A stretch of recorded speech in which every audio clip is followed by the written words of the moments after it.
Allahumma sholli ala Muhammad. Bismillahirrahmanirrahim. Sebuah ketulusan membawa keberkahan oleh Darmaningsi dengan judul Menjamu Rasulullah dan para sahabat dalam perspektif ketulusan seorang sahabat. Dengan solawat saya membuka, dengan bismillah saya bermula. Duhai dosen dan kawan, izinkan saya menyampaikan kisah sahabat di zaman Rasulullah. Kalaulah boleh Dharma berusul, marilah fokus membuka risana. Ada teladan dari sahabat Rasul, seorang yang tulus. Siapakah dia? Beliau bukanlah seorang yang kaya raya, tapi sangat tulus ingin bersedekah. Akhirnya Allah tunjukkan kuasa, makanan sedikit menjadi berkah. Dikisahkan dalam peristiwa perang Khandaq. Saat itu Rasulullah sedang menggali parit. Sementara terlihat perut beliau diganjal dengan batu. Ternyata 3 hari terakhir Rasul beserta para sahabat belum merasakan makanan. Rasul terbiasa mengganjal perutnya dengan batu saat beliau lapar. Tak hanya satu momen pembuatan Khandaq, namun juga di beberapa kesempatan yang lain. Melihat Rasul yang lapar namun tetap gigih dalam bekerja, salah seorang sahabat merasa begitu sedih. Ia kemudian meminta izin dan berinisiatif untuk pulang ke rumah. Sekiranya mungkin ada sedikit makanan yang bisa ia hidangkan untuk sang Rasul. Sahabatku semua yang berbahagia, siapakah sahabat Rasul ini? Bagaimana kisah utusan Allah ini? Untuk mengetahui kisah selengkapnya, mari kita dengarkan bersama. Dikisahkan dalam hadis Jabir bin Abdullah radhiyallahu an, pada peristiwa penggalian Khandaq, Rasulullah tidak makan selama 3 hari. Namun beliau tetap gigih dalam bekerja menggali parit. Untuk mengganjal rasa lapar yang beliau rasakan, ia mengikat 2 buah batu di perut. Saat penggalian Khandaq, aku melihat Rasul dalam kondisi yang sangat lapar, ujar Jabir dalam sebuah hadisnya.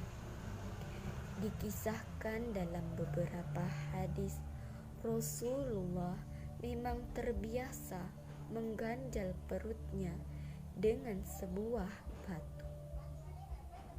Tak hanya satu momen pembuatan Khandaq, namun juga di beberapa kesempatan yang lain. Para sahabat sudah mengetahui kebiasaan beliau tersebut. Melihat Rasul yang lapar namun tetap bekerja, Jabir merasa begitu sedih. Ia kemudian memutuskan untuk pulang ke rumah dan bertanya pada istrinya, "Wahai istriku, apa kau punya sesuatu untuk dimakan? Sesungguhnya aku melihat Rasulullah dalam kondisi yang sangat lapar." Istrinya mengerti. Ia pun menjawab pertanyaan sang suami. Wahai suamiku, kita tidak memiliki sesuatu yang lebih kecuali hanya seekor kambing kecil dan sewadah gandum. Keluarga Jabir ternyata hanya memiliki seekor kambing kecil dan sewadah gandum. Maka Jabir pun segera meminta istrinya untuk membuat adonan dari gandum tersebut. "Wahai istriku, buatlah segera roti dari gandum yang tersedia itu, sementara aku akan menyembelih kambing ini." Setelah makanan siap, Jabir hendak mengajak Rasulullah untuk makan. Istrinya berpesan, Wahai suamiku, janganlah engkau membuatku malu di hadapan Rasulullah dan para sahabatnya yang lain. Jabir mengerti. Ia pun kemudian tidak mengumumkannya dan hanya membisikkan ajakan makan itu ke telinga sang Rasul. Wahai Rasulullah, aku memiliki sedikit makanan, maka datanglah engkau bersama beberapa orang sahabat saja. Rasulullah yang mendengar ajakan dari Jabir tersebut kemudian bertanya, "Seberapa banyak makanan itu?" Jabir pun memberitahunya. Namun Rasulullah justru berseru dan mengajak semua orang penggali parit. Jabir panik mendengarnya. Hidangannya tak akan cukup untuk semua orang. Ia hanya berniat mengajak sang Rasul yang tengah lapar tadi. Namun Rasulullah justru mementingkan para sahabatnya. Sebelum Jabir pulang, Rasulullah bersabda kepada Jabir, "Wahai Jabir, katakanlah kepada istrimu agar janganlah engkau turunkan dulu periuk dan adonan kalian hingga aku datang." Jabir pun pulang menuruti apa kata sang Rasul. Tak lama kemudian Rasulullah pun datang sebelum pasukan muslimin penggali parit hadir. Sang istri Jabir sangat terkejut saat melihat rombongan orang-orang yang banyak ingin menghampiri rumahnya. Ini semua karena engkau, wahai suamiku. Kalimat itu terus diucapkannya kepada Jabir. Jabir pun menjawabnya,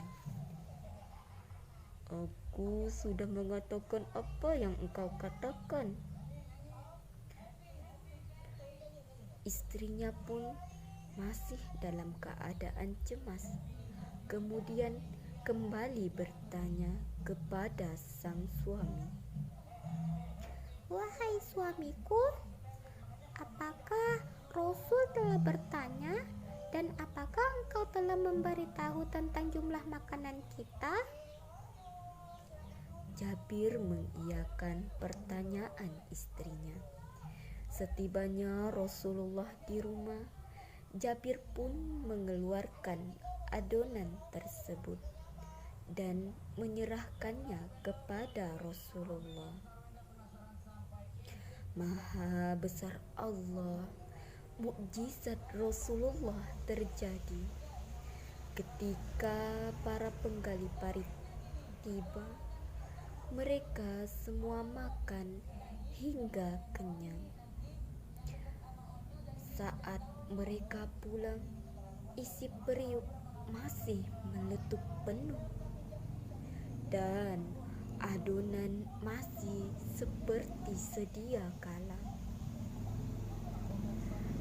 Aku bersumpah demi Allah, sungguh semuanya makan sampai tersisa dan mereka pulang sementara periuk benar-benar masih mendidih isinya seperti awal dan adonan itu pula masih seperti semula.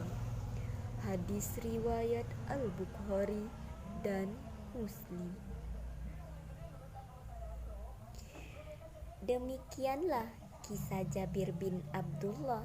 Semoga menjadi pelajaran berharga. Saya akhiri dengan alhamdulillah dan saya tutup dengan assalamualaikum warahmatullahi